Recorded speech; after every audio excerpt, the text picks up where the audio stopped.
성공에 대한 생각에 골몰하게 될 때 실제로 실패의 가능성은 엄청나게 낮아진다는 걸 꼭 기억하길 바란다. 여러분은 성공합니다. 여러분이 그걸 원했기 때문이죠. 안녕하세요. 하와이 대저택입니다. 네, 제가 작년에 나왔던 저의 책 더 마인드를 통해서도 그렇고요.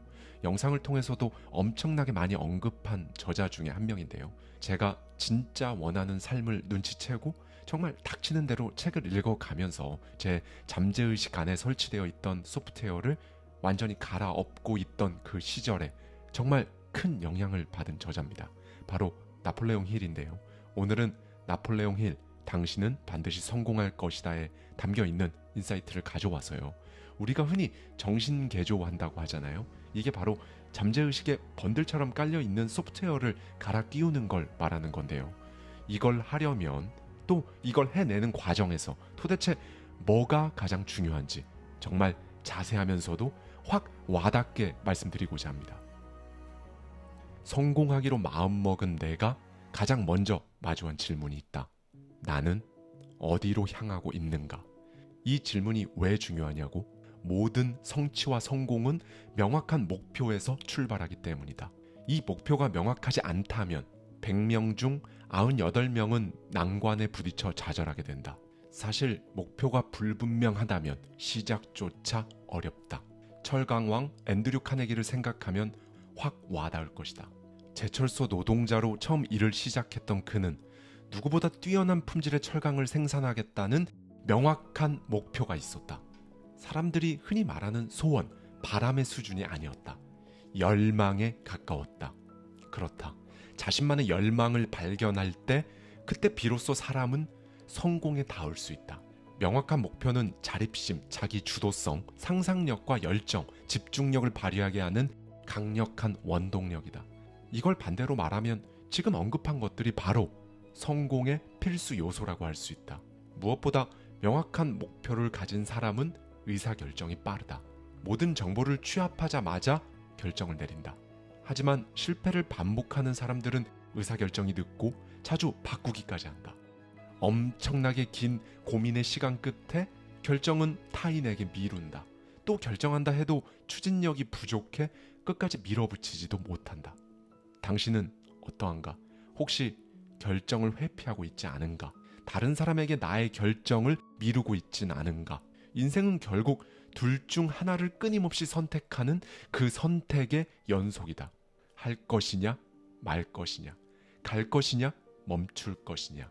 지금 이 순간부터 달라질 수 있다. 어떻게 하면 지금 이 순간부터 달라질 수 있을까? 어떤 결정이든 내리는 것이다. 그게 아무 결정도 내리지 않는 것보다 훨씬 낫다. 물론 그 선택이 좋은 결과로 이어지지 않을 수도 있다. 하지만 그건 실패가 아니다. 성공을 위한 과정일 뿐이다. 결국 타율은 점점 올라갈 것이다. 솔트레이크 시티에 한 청년이 살았다. 그는 평소에 부지런하고 절약하는 습관이 있었다. 그런데 갑자기 이 청년은 무슨 일인지 자신이 평소 착실하게 모았던 전 재산을 은행에서 인출했다. 그리고 그가 향한 곳은 바로 뉴욕 모터쇼. 그는 그 자리에서 새 차를 산 뒤 집으로 몰고 왔다. 집에 도착하자마자 차고에서 차 부품 하나하나를 분해하기 시작하는 게 아닌가. 모든 부품을 자세히 살펴본 뒤 그는 다시 조립하기 시작했다. 주변 사람들은 비웃었다. 청년이 자동차를 분해하고 조립하는 과정을 계속 반복하자 사람들은 미친 게 분명하다고 손가락질했다. 그 청년은 바로 획기적인 아이디어로 당시 자동차 산업을 혁신적으로 바꿔 놓았던 크라이슬러의 창립자 월터 크라이슬러였다. 그렇다. 명확한 목표는 당신이 다른 사람들 시선을 두려워하지 않게 만들어준다. 그리고 목표를 이룰 수 있다는 믿음, 성공에 대한 생각에 골몰하게 될 때 실제로 실패의 가능성은 엄청나게 낮아진다는 걸 꼭 기억하길 바란다. 세상을 바꿀 수 있다고 생각한 적이 있다. 내 가족, 내 친구, 내가 일하고 있는 직장의 동료까지 마음을 다하면 바꿀 수 있으리라 믿었다. 하지만 그건 불가능했다. 내가 언제든지 완벽한 통제권을 행사할 수 있는 유일한 존재는 결국 나뿐이었다. 바꿀 수 있는 건 오직 나. 나의 마음뿐이다. 내가 바라고 원하는 성공을 이루기 위해서는 긍정적인 마음가짐을 이해하고 또 그걸 적극적으로 이용해야 한다. 긍정적인 마음이 내가 하는 모든 일에 엄청나게 강력한 힘을 실어주기 때문이다. 반면 부정적인 생각은 어떠한가? 그 마음을 지니는 것만으로도 당신이 그동안 애써 쌓아온 성과들 그리고 목표를 향한 동력을 갈기갈기 찢어버린다. 모두가 말한다. 이전보다 성공의 기회가 줄어들었다고. 성공할 수 있는 분야는 한정돼 있고 그마저도 한계에 도달했다고 말한다. 하지만 그건 하나의 의견일 뿐이다. 보다 정확히는 부정적인 하나의 의견일 뿐이다. 반대로 생각해보자. 경기가 좋든 나쁘든 매년 새로운 부자들이 등장했다. 지금도 새로운 분야에서 새로운 도전을 통해 새로운 성공을 이어가고 있는 사람들은 정말 너무도 많다. 그게 당신이면 안 되는 근거는 도대체 어디에 있는가? 성공할 기회가 없다며 하소연하는 것은 그저 변명을 하고 있는 것과 똑같다. 한때 몰락의 위기를 겪었던 IBM을 떠올려보자. IBM은 수년간 사무실 운영에 필요한 고품질의 장비를 생산했다. 중소기업이든 대기업이든 가리지 않았다. 사업을 하는 사람에게 IBM은 꼭 필요한 존재이자 파트너였다. 이후 IBM은 점차 고성능 대형 컴퓨터 생산에만 집중하기 시작했다. 문제는 기존 고객들의 수요가 개인용 소형 컴퓨터로 향하고 있다는 것이었다. 결과는 뻔했다. 수익은 곤두박질치고 한때 업계를 호령하던 IBM은 역사상 처음으로 직원을 정리해고하는 사태를 겪고 나서야 근본적인 쇄신을 고민하게 된다. 천하의 IBM이 놓치고 있던 건 무엇이었을까? 새로운 것을 향한 욕구, 또 이를 얻고자 하는 의지가 없었다. IBM 직원들은 고객이 무엇을 원하는지 더 이상 궁금해하지 않았다. 굳이 알아보려고도 하지 않았다. 왜? 그렇게 노력하지 않아도 고객들이 알아서 찾아와 줬으니까 말이다. 그리고 고객이 늘 변함없이 찾아줄 거란 그 믿음 역시 너무도 확고했다. 하지만 당시 다른 기업들은 달랐다. IBM과 엇비슷한 수준의 기술을 갖춘 수십 개의 중소 컴퓨터 제조업체들은 고객들의 요구에 집중했고 시장에 뛰어들어 엄청난 이익을 냈다.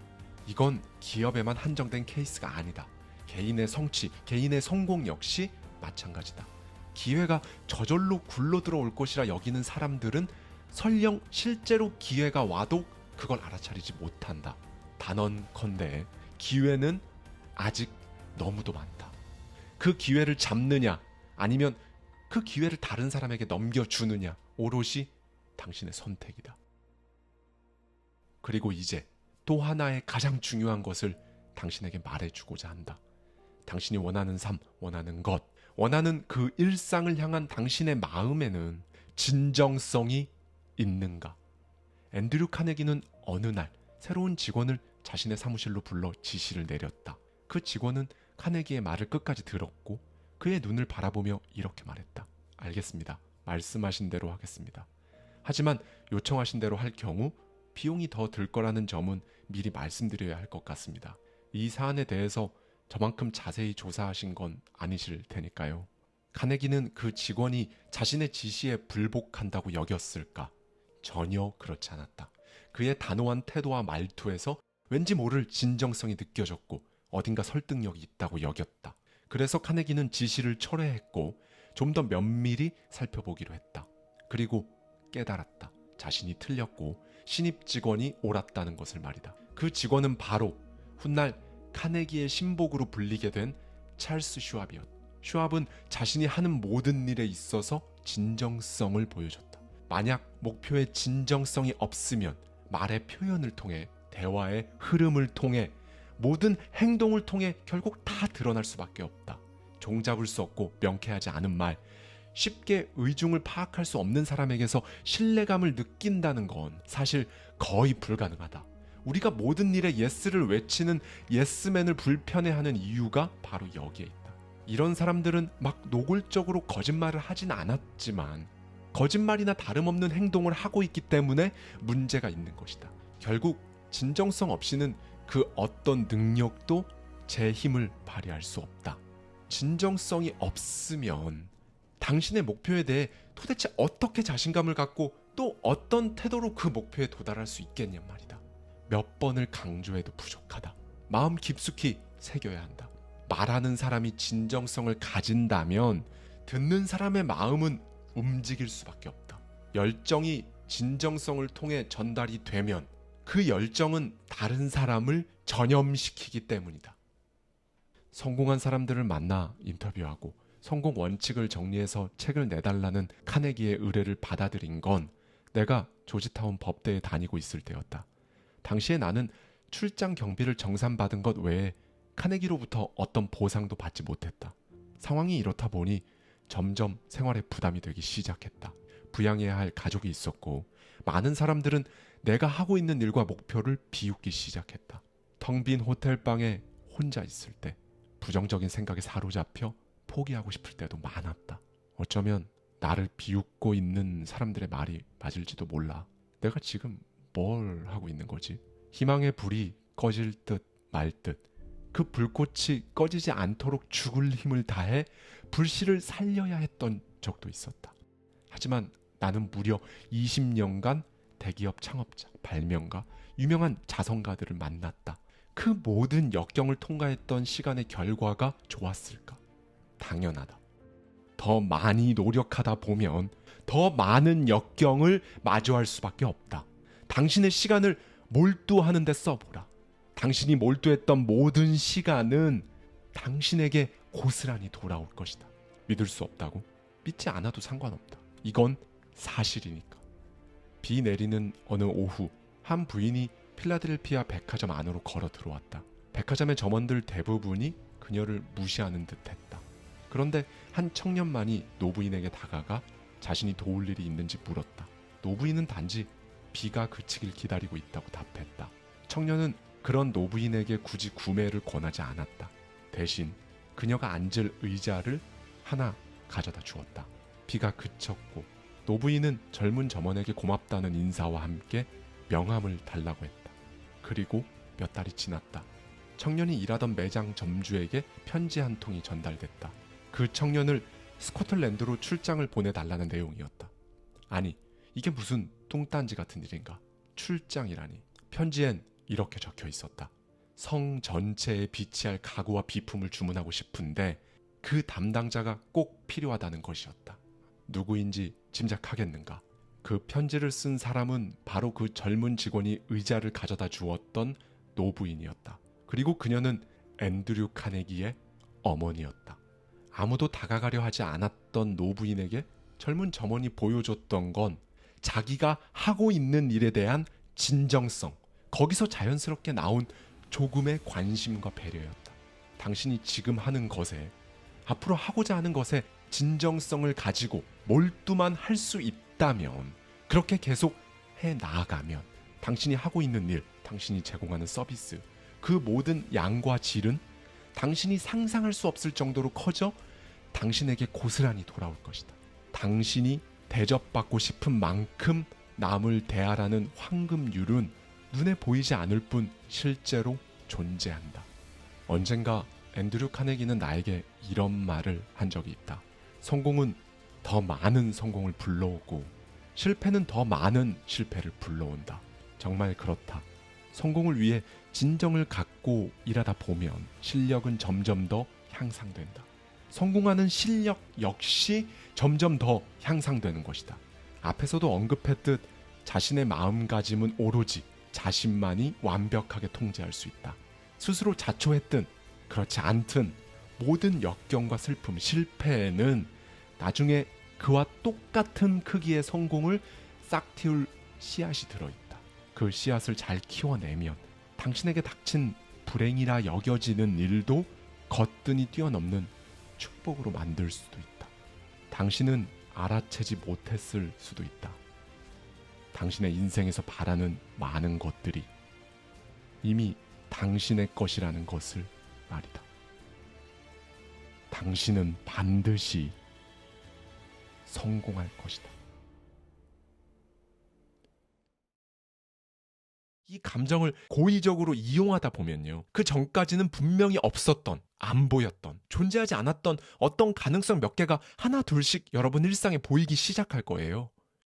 네, 여러분, 오늘은 밥 프록터와 나폴레옹 힐의 저서, 그리고 제가 인상 깊게 본 칼럼들에 담겨있는 인사이트를 가져와서요, 거기에 저의 생각까지 더해서 결국 마음을 살려야 인생이 산다는 이야기를 해볼 겁니다. 오늘 내용은 부디 끝까지 들으셨으면 좋겠어요. 마음을 살려야 인생이 산다는 이 말은요, 제가 우리 구독자님 댓글들 중에 발견했는데요, 너무 좋은 말이라 이걸 본격적으로 파헤쳐서 말씀드려야겠다 싶었습니다. 여러분, 마음을 살리는 방법 뭘까요? 저는 딱 두 가지로 이야기를 하고 싶은데요. 1. 감사하기. 2. 먼저 내어주기. 정말 뻔한 말이죠. 그런데 이걸 실제로 하는 사람은 잘 없어요. 그래서 이걸 하는 사람들이 성공하는 겁니다. 먼저 감사하기부터 좀 살펴볼까요? 정신건강의학과 전문의 이호선 원장이 정신의학신문에 기재한 내용에 따르면요, 감사하는 사람에게 실제로 성공의 기회가 진짜 더 많이 찾아온다는 연구 결과들이 있다고 하는데요. 미국의 기업인이자 캘리포니아 주립대 교수이기도 한 로버트 이먼스 연구팀은 참가자들에게 10주 동안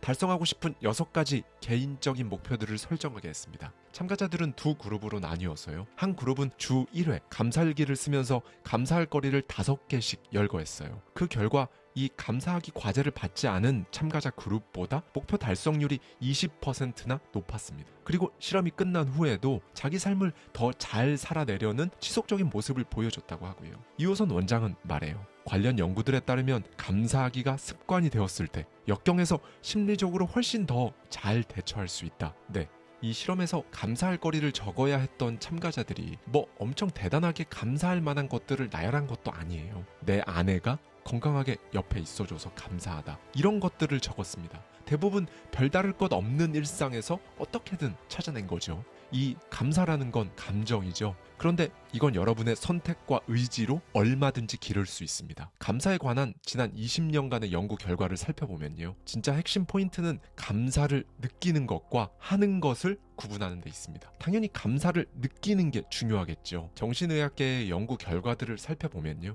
이 감사한 감정을 느끼는 방법을 크게 5가지 정도로 정리해 볼 수 있습니다. 제가 이걸 빠르면서도 핵심만 하나씩 말씀드릴게요. 1. 가끔은 죽음과 상실에 대해 생각할 것. 인생의 마지막을 떠올리는 겁니다. 실제로 자기가 사랑하는 사람이 자신의 삶에서 갑자기 사라지는 상황을 머릿속에 그려보라고 하자 아끼는 그 사람에게 느끼는 감사 지수가 상승했다고 해요. 이는 부모, 자식, 부부 모두 마찬가지겠죠. 이렇게 되면 진짜 지긋지긋하게 여러분을 방해해왔던 당연하다는 그 생각 사라집니다. 그래서 이제 두 번째는요, 이 당연하다는 생각을 버리고 감사를 선택하는 겁니다.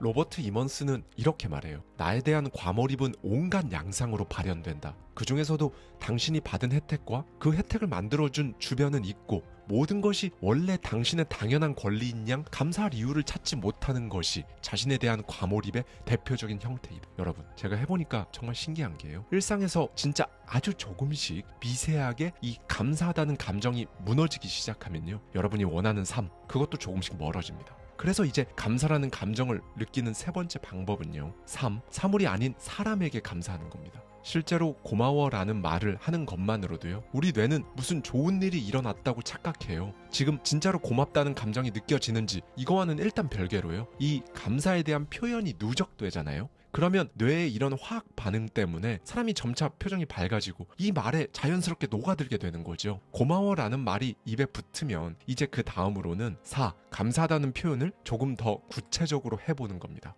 그리고 아주 짧게라도 감사일기를 써보는 거죠. 감사일기라고 하니까 뭔가 손발이 오그라드는 것 같으신가요? 다시 한번 말씀드리지만 이건 제 생각에 이게 좋습니다라고 하는 게 아니에요. 정신의학계 연구 결과들이 하면 좋다고 권장하는 방법입니다. 그리고 무엇보다 일기라고 하니까 한 페이지 가득 적혀있는 그런 일기를 생각하실 수 있는데요, 그럴 필요 없어요. 정말 단 한 줄이라도 여러분의 진심이 묻어있는, 그러니까 진짜로 감사한 감정을 느끼면서 딱 한 문장만 제대로 써도 좋습니다. 그리고 막 엄청나게 구체적이지 않아도 괜찮고요. 제가 해본 결과 누군가 내 옆에 있어서 감사함, 내가 오늘 지금 이런 생각을 하고 있다는 것 자체에 감사함, 이 정도로만 써도요 효과가 있어요. 진짜 핵심은 24시간 전과 다를 것 없는 당연한 여러분의 일상을요, 이제 당연하지 않은 것들로 바꿔내는 거죠. 이걸 계속 조금씩 쓰다 보면 효과가 있습니다. 감사라는 감정에 대한 지난 20년간의 연구 결과들에 따르면요, 일주일에 3회 이상 감사거리를 찾아 플러스 마이너스 5개 정도를 기록하는 것만으로도 여전히 목표도 없고 왜 사는지 몰라도 그 사람은 이걸 하지 않은 사람들 대비해서 하루를 제대로 살아가려는 의지를 보였다는 겁니다. 사람들에게도 더 관대해졌고요. 다시 한번 말씀드리지만 여기서 유의할 점은요, 여러분, 생각으로 끝내는 게 아니라 기록해야 합니다. 아직까지 감사가 습관이 된 분들이 아니라면 이 과정을 꼭 거쳐보셨으면 좋겠어요. 그리고 진짜 어떤 느낌, 감정, 생각들이 드는지, 어떤 변화가 느껴졌는지 댓글로 꼭 남겨주세요. 여러분, 지금 뭔가 방향을 잃고 내 인생은 그냥 이 정도가 다인가? 내 인생이 바뀔 수는 있나? 이런 잡음들 때문에 힘들다면요, 잠들기 전 아니면 아침에 일어나서 꼭 5개가 아니어도 되니까요, 1개, 그러니까 한 문장이라도 어떠한 것에 감사함이라는 문장을 써보십시오. 그러면 이제 여러분은 누가 제발 좀 하지 말라고 말려도 2개, 3개 쓰는 감사한 문장들이 늘어갈 거예요. 지금 저와 함께 100일간 100번 쓰기 챌린지를 같이 하고 계신 분들은요, 실행북 데일리 글귀 아래라도 작게 좀 써보셨으면 좋겠어요. 네, 여러분, 성공, 여러분이 원하는 것을 이루는 걸 의미하죠. 이건 마음을 단단하게 만들어야 가능합니다. 마음을 단단하게 만드는 건 뭘까요? 흔들리지 않는 걸 의미하죠. 흔들리지 않는다는 건 외부에서 막 치고 들어오는 자극들에 흔들리지 않는 걸 의미하지만요, 이 안에서 보면요, 지금 여러분이 어떻게든 살아내고 있는 그 일상, 눈에 보이는 성과가 일단은 없지만 그래도 앞으로 가야 하는 그 일상을 멈추지 않는 것도 흔들리지 않는 겁니다. 그러니까 외부에서 오는 자극, 여러분 내부의 잡음, 이 2가지에 흔들리지 않는 거예요. 그런데 그 중에서도 여러분 내부의 잡음은요, 감사하기, 오직 이 방법으로만 잡아낼 수 있어요. 이 2가지 중에서도 진짜 문제는요, 각자 이 안에서 일어나는 내부의 잡음, 즉 파멸적 독백입니다. 이 파멸적 독백을 없애는 방법은 딱 2개밖에 없어요. 매일매일 새로운 성과가 막 나타나고 새로운 일이 나타나서 매일매일 색다르게 설레는 삶을 살던가 아니면 감사하던가, 이렇게 2가지입니다. 감사하기는 여러분의 그 똑같은 하루를 완전히 다르게 바꿔놓습니다. 지금 이 이야기를 들었을 때조차 진짜 꾸준하게 뻔한 소리를 하는구나 라는 생각이 드는 분들은요, 인생 못 바꿔요. 인생을 바꾼다는 게 장난도 아니고 그렇게 호락호락한 게 아니거든요. 최소한은요, 당장은 뭐 막연하고 확 와닿지는 않는데 그래도 한번 해보자, 이 정도 마음은 들어야 합니다. 감사하기, 이 감정을 고의적으로 이용하다 보면요, 그 전까지는 분명히 없었던, 안 보였던, 존재하지 않았던 어떤 가능성 몇 개가 하나 둘씩 여러분 일상에 보이기 시작할 거예요. 여러분, 그게 바로 기회라는 겁니다. 자, 여기 실패가 극에 달하면 이제 성공을 한다는 메시지가 있습니다. 노자, 장자, 주역을 중점적으로 연구한 인문학자 박영규 교수의 칼럼인데요, 극과 극이 서로 통한다는 게 주역의 원리잖아요. 제가 오늘 영상에서 주역을 구체적으로 막 다룰 건 아니지만요, 도덕경에도 나오는 유무상생, 그러니까 한 번은 마이너스가 됐다가 한 번은 플러스가 되는 이 원리가요, 양자역학과도 유사하거든요. 이 원리가 인생을 관통한다는 겁니다. 제가 예전에 말씀드린 적 있었던 이중슬릿 실험을 보면요, 양자는 분명히 파동인 상태였는데 사람, 그러니까 관찰자가 눈으로 딱 관측하는 순간 갑자기 입자가 되거든요. 그러니까 양자는 입자인 동시에 파동인 겁니다. 우리가 눈으로 볼 수는 없지만 분명히 존재하는 미시세계가 작동하는 방식이에요. 인간의 눈으로 볼 수 없어서 그렇지 엄연히 존재하는 현실이고요. 이게 양자 물리학에서 명백하게 관측되기 전에 제가 이런 말을 했으면 아마 미쳤다고 했을 거예요. 그렇죠. 정리하면 양자는 분명히 하나의 실체죠. 그런데 입자와 파동이라는 2가지 상태의 에너지를 동시에 품고 있는 겁니다. 세상을 이루고 있는 모든 것들이 다 이런 극과 극의 성질을 갖고 있다는 거예요. 물과 불, 차가움과 뜨거움. 중요한 건요, 어떤 상태가 그대로 고정되어 있는 게 아니라 궁극에 이르면 변하고 변하면 통한다. 그래서 극과 극을 A와 Z라고 했을 때 A가 극에 달하면 Z로 변하고 Z가 극에 달하면 A로 바뀐다는 거죠. 에너지의 위상이 끊임없이 변하는 겁니다. 지금 뭔가 좀 굉장히 복잡한 것 같은데 제가 여기서 여러분께 드리고 싶은 말이 뭐냐면요, 마찬가지로 우리가 한눈에 절대로 볼 수 없는 인생이라는 엄청나게 커다란 상태가 있다고 생각해 보세요. 그 안에 있는 성공 그리고 실패도 마찬가지로 극과 극인 에너지거든요. 시간의 흐름에 따라 모습을 조금씩 달리하면서 방금 말씀드린 것처럼 에너지의 위상이 계속 바뀐다는 겁니다. 그러니까 실패가 극에 달하면 그 안에서 성공으로 변하고 거꾸로 성공할수록 실패할 수도 있다는 거죠. 마치 양자처럼요. 그러니 여러분의 에너지가 현재 마이너스인 것 같다면요, 딱 그때 여러분이 어떤 마음을 먹는지, 그래서 어떤 에너지를 스스로 만들어내고 끌어당기는지에 따라 성공이라는 결과물이 허공에 무의미하게 흩어지기도 하고, 혹은 그 반대,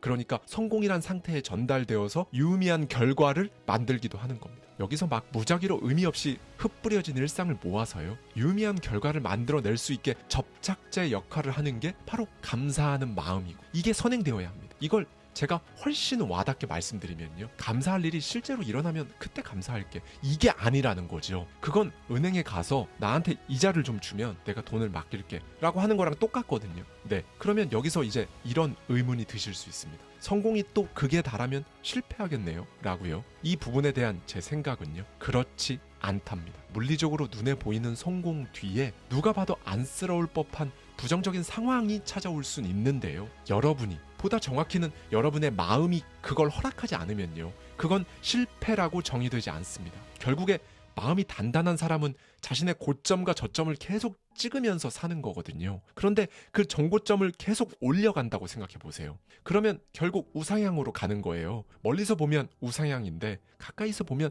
진짜 수도 없는 등락이 있는 거죠. 그런데 이제 그 마음, 그러니까 생각의 에너지가 플러스 방향으로 가지 못하는 사람은 삶의 곡선이 우하향하겠죠. 그리고 내 인생의 곡선이 앞으로 계속 높아질지 낮아질지를 결정하는 건요, 지금까지 제가 말씀드린 감사라는 이 감정, 그리고 이제 마지막으로 말씀드릴 먼저 주는 것, 이 두 개로 결정되는 겁니다.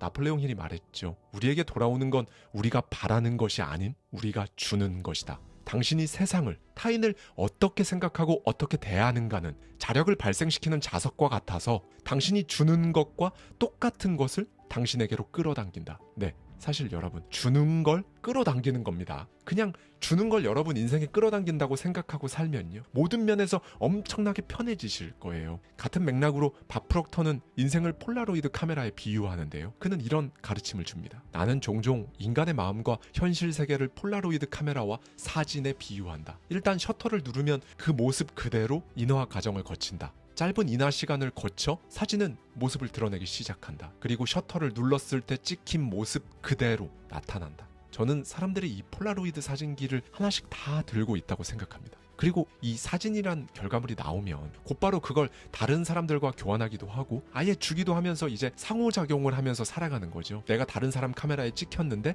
사진이 잘 나왔어요. 그러면 다른 사람들이 나를 계속 찍어주겠죠. 그리고 그 사진들을 나한테 계속 주면, 그리고 그런 사람들이 점점 늘어나면 그게 성공인 거예요. 그런데 누군가 나를 계속 찍으려면요, 내가 찍힐 만한 사람이어야겠죠. 동시에 나도 다른 사람들을 잘 찍어줘야 할 거고요. 이게 바로 먼저 주는 것이라는 말이 지니고 있는 진짜 의미가 아닐까 생각합니다. 그리고 이 먼저 주는 건요, 일단 감사하는 감정에서 촉발되는 거예요. 어렵고 대단한 게 하나도 없죠. 그냥 내 스스로 감사하는 감정, 그 마음을 가져보는 것, 이겁니다. 막막하면 딱 이거부터 시작해 보셨으면 좋겠어요. 밥 프록터의 말로 오늘 영상 마치겠습니다. 잠시 생각을 멈춰라. 당신의 삶과 주변 사람들의 삶의 질을 개선하기 위해 당신의 힘을 어느 정도까지 사용해 왔는지 점검해보자. 단 한 번도 사용한 적 없다는 사실을 깨달았다면 왜 그랬는지 스스로에게 물어봐라. 그러면 아마 오랜 시간 동안 나는 그런 일은 할 수 없다면서 당신 스스로가 의식적으로 마음의 벽을 세웠음을 깨닫게 될 것이다. 아마 당신은 어떻게 해야 벽을 무너뜨릴 수 있는지 그 방법을 몰랐을 터다. 고맙다 라고 말하는 것부터 시작하라. 그러면 당신이 원하는 대로 할 수 있는 길이 점차 정확히 보이기 시작할 것이다. 여러분, 정말로 정말 잘 들어주세요. 무엇에 집중하느냐가 결과를 정합니다. 그리고 불가능은 가능의 전 단계일 뿐이에요. 마음을 지배하는 생각이 삶을 지배합니다. 마인드 세팅의 가장 중요한 마음, 이걸 컨트롤 해야겠죠. 마인드 세팅을 하기 위해 도대체 어떻게 마음을 다스려야 하는 건지, 뭐부터 건드리면 되는 건지, 그 핵심을 오늘 낱낱이 다 말씀드리겠습니다. 오늘은 성공학의 거장 중 한 명이죠. 나폴레옹 힐의 마지막 수업에 담겨있는 인사이트를 가져와서요, 저의 생각까지 더해서 성공을 할 수밖에 없도록 만들어주는 그 마음에 대해 이야기 나눠보시죠. 네, 저자는 이 책에서 마음의 평화를 계속해서 강조합니다. 그는 말하죠. 마음의 평화는 가난을 누그러뜨리고 부를 돋보이게 한다. 그리고 이 마음의 평화는 제값을 지불하면 누구나 구할 수 있지만 헐값에 구할 수는 없다. 그럼 도대체 이 성공을 보장하는 마음의 평화란 뭘 말하는 걸까요? 마음의 평화는 두 가지로 정리됩니다. 해방되는 것, 자신을 아는 것. 구체적으로 어떤 부분에서 해방되어야 마음의 평화를 찾을 수 있는지 저자의 말을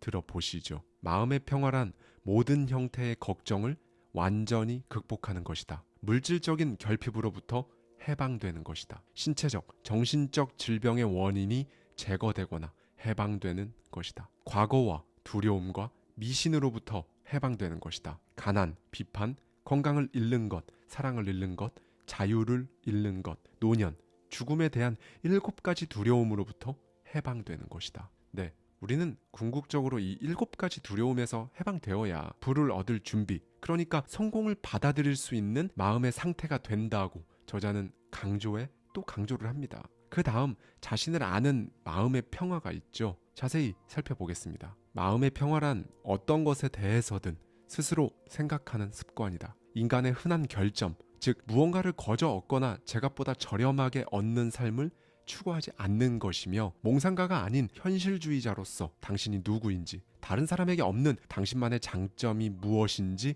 인지하는 것이고, 그러므로 원하는 것에 대해 자주 생각하는 습관, 원하는 것을 얻으려고 노력하는 습관, 나타날 수 있는 장애물을 생각하지 않는 습관이다. 네, 여러분, 마음의 평화라는 건 결국 스스로 내면을 자주 점검하는 습관입니다. 이걸 통해 결국 자신이 뭘 얻을지, 어떤 성격이며 어떤 변화를 겪을지 스스로 결정하는 삶을 사는 게 마음의 평화를 얻는 사람의 인생이고, 그 자체가 성공이라는 거죠. 그러면 도대체 이 마음의 평화를 가지려면 어떻게 하면 되는 걸까요? 마음의 평화를 얻는 방법, 저자는 현자의 자세를 강조합니다. 현자란 세상 만사를 원인과 결과로 분석하는 사람을 의미하는데요. 이것에 통달하고 나면 내가 어찌할 수 없는 상황들로 초조해하며 사는 게 얼마나 소용없는 일인지 깨닫게 되는 거죠. 그럼 내가 어찌할 수 없는 상황에 무기력하게 살아가란 이야기인가요? 반박할 수 있지만 요는 그게 아닙니다.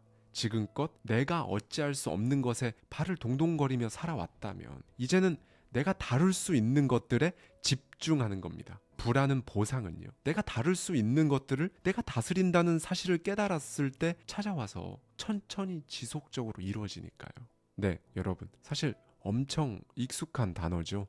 현자. 그런데 이 현자는요, 인간의 삶을 행복하거나 불행하게 만드는 추상적인 개념들이나 상황들 역시 전부 다 분석의 대상이란 걸 아는 사람입니다. 사람이 뭔가를 분석하는 이유가 뭔가요? 원인과 결과를 낱낱이 파헤쳐서 그 실수를 다시 저지르지 않으려고, 혹은 더 나은 결과를 얻기 위해 상대적으로 좋은 것들을 반복하려고 우리는 분석을 합니다. 네, 실수를 줄이고 좋은 것들은 반복하려고 우리는 분석을 합니다. 그냥 되는 대로 살려면 굳이 어렵고 피곤하게 분석이란 걸 할 필요가 없죠. 그럼 나를 행복하게, 그리고 불행하게 만드는 상황과 감정, 원인과 결과를 분석한다는 의미는 뭘까요? 내 생각을 들여다본다는 걸 의미합니다. 현자는요, 이 모든 상황과 감정이 생각의 산물이란 걸 알고 있는 사람이에요. 좋은 생각이든 나쁜 생각이든 오로지 자신이 발산한 생각이 적절한 때가 되면 그에 맞는 축복으로 혹은 나쁜 일로 돌아오리란 걸 아는 사람입니다. 여기서 더 중요한 포인트가 나옵니다. 현자는 지금 발산한 그 생각이 처음보다 그 상태가 훨씬 증폭되어서 유사한 생각들까지 막 끌고 들어온다는 사실을 압니다. 그렇게 증폭된 생각들이 또 어떤 결과를 낳을지까지 가늠할 수 있는 사람이 바로 현자라는 거예요. 그런데 사람들은 이 생각이란 게 눈에 보이지 않으니까 이게 어떤 결과로 돌아올지 신경을 안 써요. 그 생각이 끊임없이 유사한 생각들을 끌고 들어와서 나에게 지속적으로 영향을 미치고 있는데도 불구하고 그 사실을 인지조차 못하고 살아가죠. 그리고서는 끊임없이 타인을 보며 저 사람을 내가 고쳐야겠다, 이런 생각만 하고 살아갑니다. 저자 나폴레옹 힐은 정작 자기 안을 들여다볼 생각을 하는 진짜 현자는 세상에 몇 명 없다고 하는데요. 그리고 이걸 해내는 사람만이 적절한 형태의 보상을 얻습니다. 소위 성공이라고 하죠. 저자는 말합니다. 재화를 축적해 성공한다는 생각은 버려라. 네, 사실은 마음을 다스려 신념을 밀어붙인 결과가 성공입니다. 단순히 재화를 축적해 성공하는 건 없습니다. 재화, 그러니까 돈은요, 자기 마음을 자기가 딱 세팅하면 그 다음에 이제 뒤따라오는 겁니다. 저자도 이렇게 말해요. 인간이 마음대로 할 수 있는 유일한 일은 바로 마음에 대한 이 권리를 행사할지 말지 결정하는 것이다. 마음에 대한 권리를 행사하는 간단한 과정을 거치면 어떤 분야에서 어떤 노력을 쏟아붓든지 원하는 성취를 이룰 수 있다. 이 권리의 행사 여부가 성공한 사람과 실패한 사람의 중대한 차이를 만들며 마음의 평화를 추구하는 자라면 반드시 이 권리를 행사해야 한다. 즉, 마음을 완전한 통제하에 두지 않으면 마음의 평화란 존재할 수 없다. 우리가 아는 모든 위인전의 위인들은요, 그러니까 성공했다는 사실이 알려진 그 모든 이야기는 사실 자기 마음을 컨트롤해서 원하는 결과를 얻어낸 모든 이들의 이야기입니다. 이 마음을 통제한다는 건요, 정식 교육을 받았든지 안 받았든지 이런 것들과는 전혀 무관합니다. 현자는 살면서 배운다는 사실을 아는 사람이죠. 저자는 말합니다. 성공한 모든 이들은 세상의 조롱에 맞서 명확한 목표를 달성하고자 노력했다. 여기서 주목할 사실이 있다. 자신의 마음을 완전히 소나기에 넣은 사람은 신념을 밀어붙일 능력을 반드시 갖고 있는 반면 별다른 목적 없이 마음이 멋대로 움직이게 두는 사람은 언제나 불신으로 가득 차 있다. 네, 여러분. 그러니 신념을 고수할 것인지 편견에 휘둘릴 것인지 여러분 스스로 정하십시오. 마담 슈마나잉크는 아주 어린 시절부터 가수가 되기를 꿈꿨습니다. 그녀의 부모는 유명한 음악 선생님까지 붙여주면서 딸의 재능을 테스트했죠. 그런데 선생님의 대답은 이랬습니다. 재봉리를 계속하는 게 나을 것 같아. 넌 바느질을 배울 수는 있어도 노래를 잘하기는 어려울 것 같다. 우리는 사실 간절히 바라는 것에 누군가 반기를 이렇게 들면 자극을 받습니다. 그렇죠? 우리는 대체로 내 마음에 반기를 드는 자극을 받아서 자신의 신념을 더 밀어붙이거든요. 내가 왜 못해?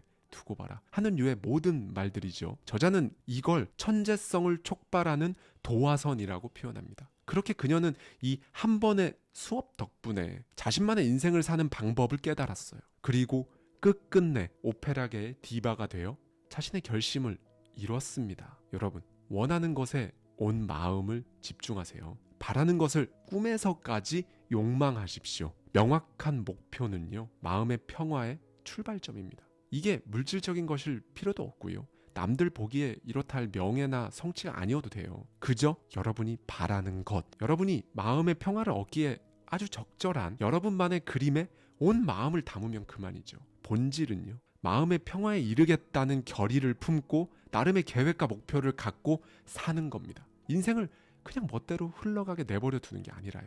여러분, 정말로 정말 잘 들어주세요. 무엇에 집중하느냐가 결과를 정합니다. 그리고 불가능은 가능의 전 단계일 뿐이에요. 마음을 지배하는 생각이 삶을 지배합니다. 거울을 볼까요? 여러분 눈에 보이는 건 여러분이 살고 있는 집입니다. 여기서 집은 여러분의 몸이에요. 그리고 이 집에 살고 있는 존재는 일평생 삶이라는 힘겨운 싸움을 경험하며 살아가는데 우리는 그 존재를 망각합니다. 뭘 하고 있는지, 무슨 생각으로 사는지 그것들을 그냥 흘려보내면서 급급하게 인생을 살아가죠. 여러분은 이 집안에 살고 있는 강력한 존재를 더 잘 알아야 할 필요가 있어요. 보이지 않는 존재는요, 여러분의 지시라면 무엇이든 수행하지만 그 지시의 본질이 무엇인지 알아내려고 하지는 않습니다. 이게 무슨 말이냐면요, 만약 여러분의 생각이 주로 가난, 힘듦, 고통을 향해 있다면 이 존재는 그 생각을 실제로 가난으로 이어지도록 만들 겁니다. 힘들고 고통스럽게 만들어주는 거죠. 평화와 부에 대한 생각이 여러분 마음을 지배한다면 그것들을 얻을 방법, 수단, 거기로 여러분을 안내하겠죠. 자, 여기 도넛의 구멍 대신 도넛 그 자체를 보고 본인 스스로 큰 일을 할 자격을 거머쥔 사람이 있습니다. 이야기는 조지아주에 위치한 한 회사의 주조 부서에서 시작됩니다. 주조 부서는 열기, 연기, 먼지로 악명이 높아서 공장 전체를 통틀어 직원들이 가장 일하기 꺼려하는 곳이었어요. 부서원은 총 20명이었는데요. 이들 중 단 한 명만 반드시 승진해서 여길 벗어나야겠다는 마음을 가지고 있었습니다. 다만 그의 동료들은 달랐어요. 힘든 일에 대해 하루 종일 불평하지만 자신의 상황이 나아질 수 있다고 감히 꿈도 꾸지 않았죠. 그는 그의 동료들이 불평만 하는 걸 보고 아이디어를 떠올립니다. 그의 아이디어는 이 주조부서 업무에서 무언가 감사할 것을 찾아서 경영진에게 서면으로 그 감사를 표현하는 것이었어요. 그는 동료들을 하나하나 설득합니다. 마침내 그의 아이디어가 등불처럼 번져나가서 이 부서에선 더 이상 불평이 들리지 않았어요. 왜? 어느 순간 적자였던 부서 운영 비용이 흑자 전환되면서 이 부서의 고질적인 불편 사항들이 재빠르게 해결됐고, 그러자 이 주조 부서가 순식간에 수익성이 매우 좋은 부서로 거듭난 거예요. 당연히 부서원들의 임금 역시 인상됐고요. 그리고 그에겐 더 크고 좋은 기회가 찾아왔어요. 결과적으로 그는 이 회사의 최고 자리까지 오릅니다. 최상위급 회사들로부터 영입 제안을 받기 시작했고요. 임금은 그가 상상하지 못했던 수준으로 올랐습니다. 긍정적인 환경으로 스스로를 이끈 결과 그는 자기가 받는 엄청난 수준의 임금보다 훨씬 더 큰 마음의 평화를 누렸습니다. 그는 말하죠. 도넛에 구멍만 보는 것을 그만두고 도넛 자체를 보기 시작했더니 변화가 일어났습니다. 네, 여러분의 목표가 더 높은 자리에서 큰 일을 할 자격을 갖추는 것이라면요, 그건 스스로 만드는 겁니다. 일은 어떤 것이든 두 종류의 이익을 제공하거든요. 하나는 월급 명세서에 찍힌 급여고요. 다른 하나는 여러분의 능력을 보여주는 기회죠. 후자가 훨씬 더 중요한 자산입니다. 전자는 같은 직군에 속해 있는 경쟁자들로 인해서 한계가 있는 반면에요, 후자는 필요로 하는 모든 것에 적용할 수 있잖아요. 그리고 이 기회는요, 무조건 마음가짐으로부터 시작됩니다. 이 마음가짐은요, 마음 속에서만 조절이 가능하고 마음 속에서만 조절되어야 합니다. 여러분이 먹은 음식은 체내를 통과할 때 일부는 영양분으로, 나머지는 독이 되지 않도록 폐기물로 버려지죠. 일상적인 경험에서 마음에 필요한 것들을 취할 때도 마찬가지예요. 마음은 몸과 비슷하게 반응합니다. 마음의 평화를 찾고자 한다면 독이 되어 폐기물 처리되어야 마땅한 모든 생각과 정신적인 반응을 떨쳐내야 합니다. 일단 통솔력을 갖추지 못해서 저절로 떨쳐내는 기능이 없다면 의식적으로 떨쳐내는 작업을 해야 해요. 네, 떨쳐내기만이 모든 부정적인 것들을 필터링해서요, 여러분을 좋은 상황으로 이끌고 가는 유일한 방법이라는 걸 오늘은 꼭 기억해 주셨으면 좋겠어요. 그렇게 되면 저절로 각종 구설에서 멀어지게 되고요, 편협한 일상에서 멀어집니다. 어느 순간 소유의 기쁨을 능가하는 행동의 기쁨이라는 걸 알게 되는 거예요. 일할 수 있음이 일하지 않는 것보다 더 좋은 상태라는 것도 알게 됩니다. 여러분의 결점까지 인정하면서 더 강해지는 거죠. 불가능이 가능의 전 단계라는 말이 무슨 말인지 이때 깨닫게 됩니다. 이렇게 도넛의 구멍에서 벗어나서 도넛 자체를 조망하는 능력이 생기는 거고요. 이런 게 바로 마음의 평화이자 소위 현자의 상태인 거죠. 오늘 하루는 부디 건설적인 생각 하나에 더 힘을 싣고 그 반대되는 생각엔 의식적으로 힘을 빼는 하루를 보내시길 바라며 오늘 영상 마치겠습니다. 감사합니다. 지금까지 하와이 대저택이었습니다.